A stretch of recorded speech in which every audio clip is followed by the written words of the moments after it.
Víctor, hace unas horas estuvo en México John Kerry, ha estado ya varias ocasiones. Hay presiones del gobierno de Estados Unidos sobre la reforma eléctrica, hay presiones de Canadá, hay presiones de empresas europeas. ¿Cuál es la situación frente al mundo de esta reforma y la posición de México frente a esas presiones?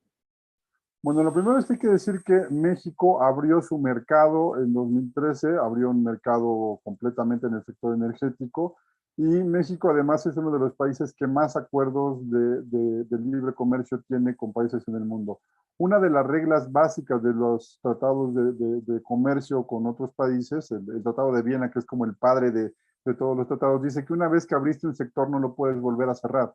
Entonces, esto significa una transgresión a este acuerdo y a todos los tratados que tiene México firmados en materia económica o comercial.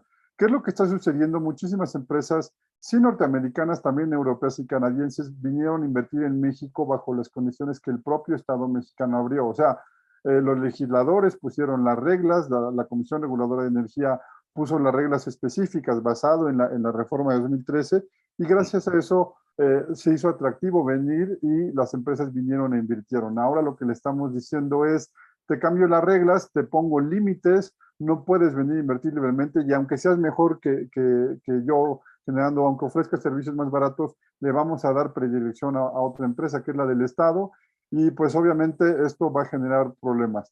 Lo primero es, hay algo muy importante que decir, que no solamente va a afectar a empresas de generación de energía eléctrica, sino también a consumidoras.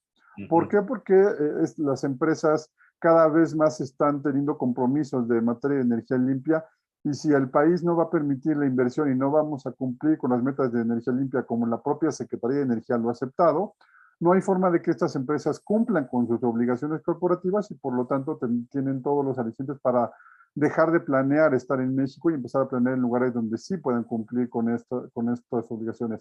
¿Cuál ha sido la respuesta de México? Creo que ignorar, darle la vuelta al asunto, incluso, bueno, meter un poco de retórica, como decir, vamos a construir la planta solar más grande de América Latina, que bienvenida, pero no alcanzan ni para el 10% de lo que se necesita instalar para cumplir con las obligaciones que tiene el país, ¿no? Ahora, ¿qué significa que la presión de Estados Unidos parece intensificarse? Decía yo que estuvo John Kerry aquí, la secretaria Kamala, la vicepresidenta Kamala Harris también ha hecho pronunciamientos fuertes, el Congreso de Estados Unidos se está como que presionando cada vez más. ¿Cuál será la posición de los partidos opositores en México frente a esto? ¿Cuál es el escenario? Creo que los partidos opositores deberían de estarlo haciendo como lo han hecho hasta ahora, intentando hacer que el Estado de Derecho se respete y intentando que sigan llegando inversiones a México, inversiones que generen empleos, que generen riqueza y que den oportunidades a los mexicanos incluso de tener energía más barata. Las presiones de Estados Unidos son importantes, recordemos que es nuestro principal socio comercial y el ejemplo que te daba hace un rato de las empresas, o más bien el dato de las empresas con obligaciones corporativas, creo que una de las más comprometidas es la industria de fabricación de autos, que tiene una presencia impresionante en México y es una industria que se perdería. Entonces, imaginemos todo el costo que significa dejar de cumplir con obligaciones y por lo tanto expulsar a estas empresas del país. Creo que no se ha tomado en cuenta y hay que trabajar sobre ello. El Tratado de Libre Comercio, conocido como Telecan, está en riesgo. Esto se planteó apenas en días pasados, precisamente con la visita de John Kerry. Se plantea crear un grupo, e incluso que lo rechazó el presidente mexicano, un grupo que revise y que esté atento de lo que hace el Congreso mexicano. ¿Qué hay sobre esto? A ver, es claro, hace un rato te decía, una vez que abriste un sector, no puedes volver a cerrarlo y es el espíritu de los tratados comerciales que tiene México con otros países. Obviamente hay una violación también a los derechos de las empresas que ya invirtieron bajo ciertas condiciones. Les estás expropiando de facto al quitar los permisos de generación, al incumplir con los contratos que ya tienen y que además ganaron en concurso abierto, ganaron de forma limpia, diría yo, y bueno, pues vas a terminar afectando a toda la industria y obviamente estás afectando o estás yendo en contra de lo que firmaste el Tratado de Libre Comercio, un tratado que además este gobierno terminó por avalar.